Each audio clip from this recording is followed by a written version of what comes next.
certo? Então, os ciliados são protozoários que possuem cílios, ok? Eu vou tentar desenhar aqui para vocês. E os cílios, ó, são justamente esses cabelinhos aqui. A gente chama de cabelinhos, mas esse termo não é interessante a gente falar não, certo? São cílios. Por isso eles são chamados de ciliados. E para que serve esses cílios? Serve basicamente para locomoção. Eles se locomovem através desses cílios.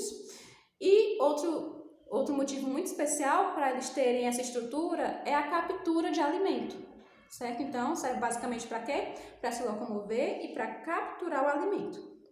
Perfeito? Flagelados. Bom, galera, o que é um flagelo? Um flagelo é tipo uma estrutura, um único fiozinho, não é, que ajuda eles a se locomoverem. Da mesma forma, eu vou tentar desenhar um único flagelo, né?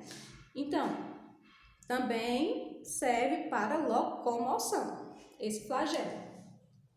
Risópodes. Risópodes, galera, são protozoários que possuem falsos pés, ou seja, são pseudópodes, têm falsos pés. Como assim, falsos pés?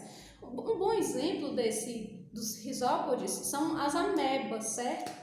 Então, a estrutura desses seres, ó, parece mais ou menos uma geleca, não é?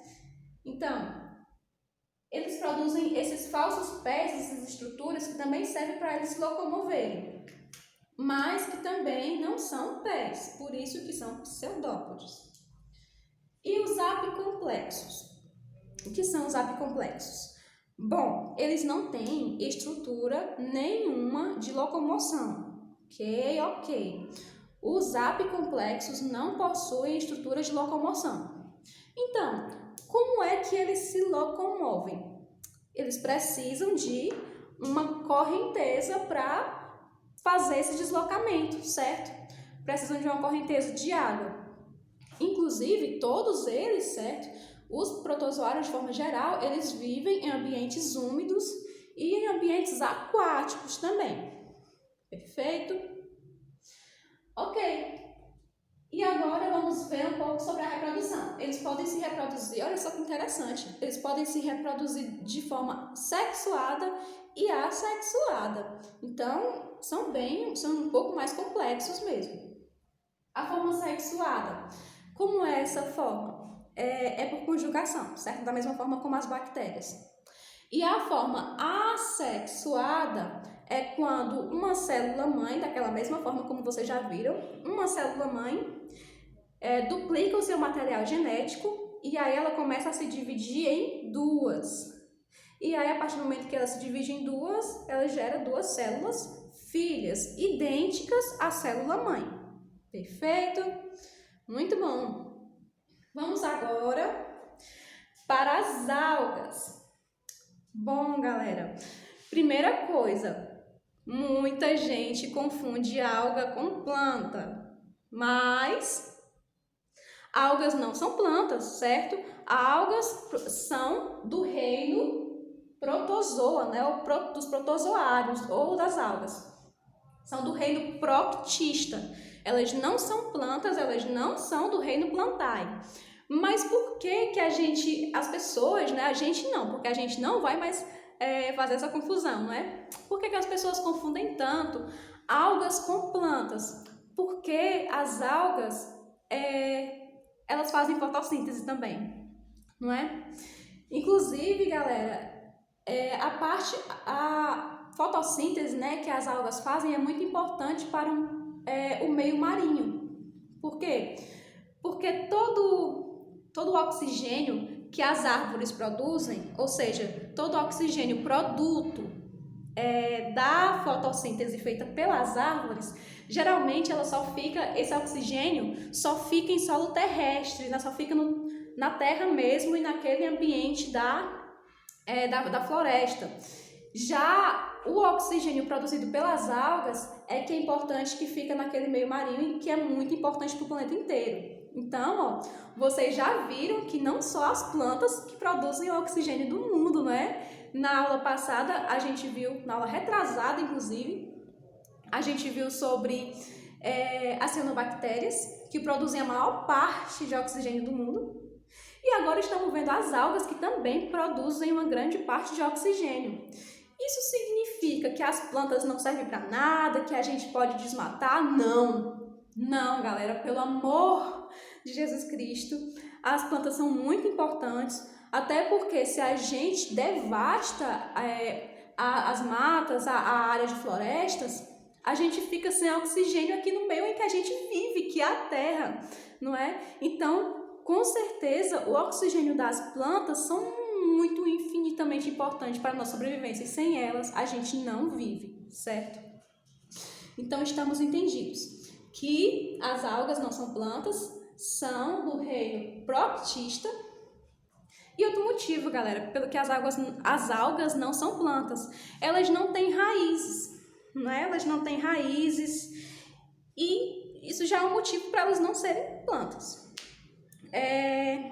Outra coisa, as algas, elas são base do equilíbrio aquático.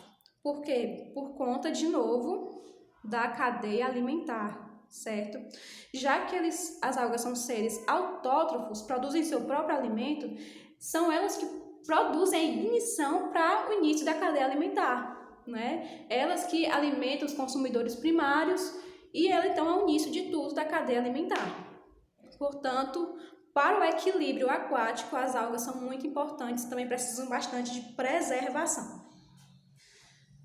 Bom, galera, as algas, elas podem ser unicelulares ou pluricelulares também, certo? Podem ser dessas duas formas. Com relação às algas unicelulares, nós temos esses três tipos: as euglenófitas, as pirrófitas e as bacilariofíceas. Esses três tipos. Eu anotei aqui no meu caderninho a importância de cada uma delas, não é? As euglenófitas são predominantes em água doce, certo? Essas algas aqui, elas vivem mais em água doce. Nossa, eu tô confundindo bastante alga com água, mas vai dar certo. Então, essas algas que a gente encontra na praia são euglenófitas? Muito provavelmente não, certo? Porque elas vivem em água doce. Já as pirrófitas, o contrário, elas vivem geralmente no mar, certo? Enquanto uma vive mais em água doce, outra vive mais na água salgada, na água do mar.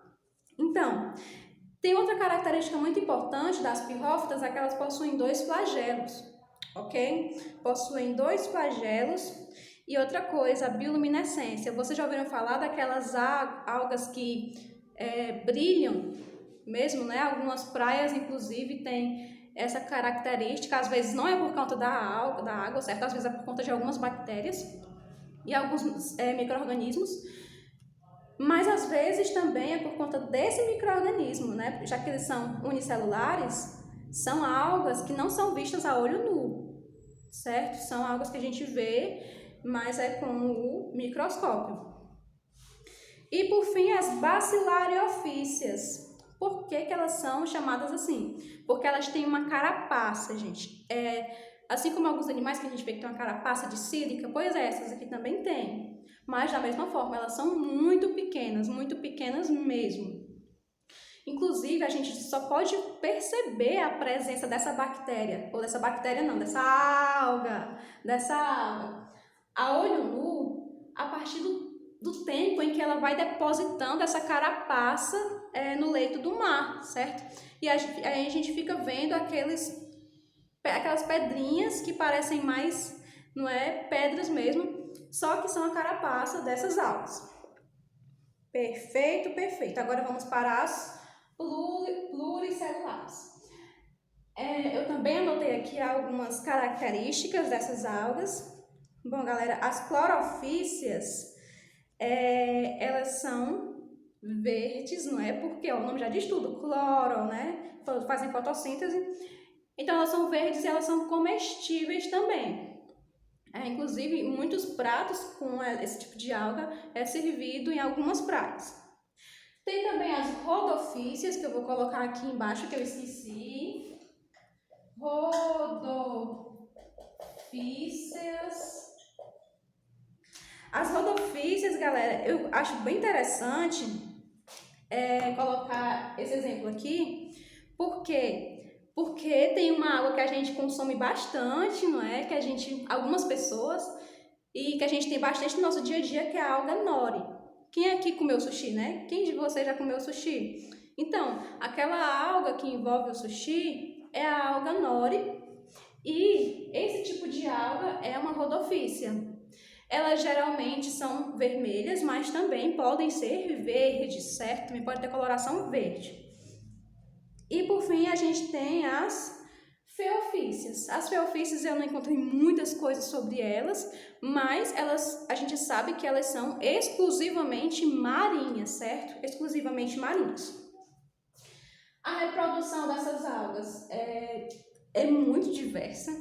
A gente tem a reprodução por bipartição ou cisciparidade, é a mesma coisa, certo? Se vocês encontrarem no livro como cisciparidade, é a mesma coisa que bipartição, certo? Então, essas algas podem se reproduzir a partir do momento em que elas duplicam o material genético, né, daquela mesma forma. Fragmentação, ou seja, né, quando elas se fragmentam. Esporulação, por meio de esporos que algumas algas podem liberar. E por conjugação, da mesma forma que os protozoários, da mesma forma que as bactérias, a conjugação é quando uma cede o material genético para a outra, e aí a partir desse momento acontece a reprodução dessas algas. Perfeito? Então a gente finaliza aqui essa parte desse conteúdo. Na próxima aula a gente vai ver um pouco sobre doenças causadas por esses seres, não é? Os protozoários, não as algas, os protozoários. E tem muitas doenças bem comuns, não é? A toxoplasmose. Então a gente vai ver bastante coisa na próxima aula. Então, beijo para vocês, até a próxima aula. Tchau, tchau!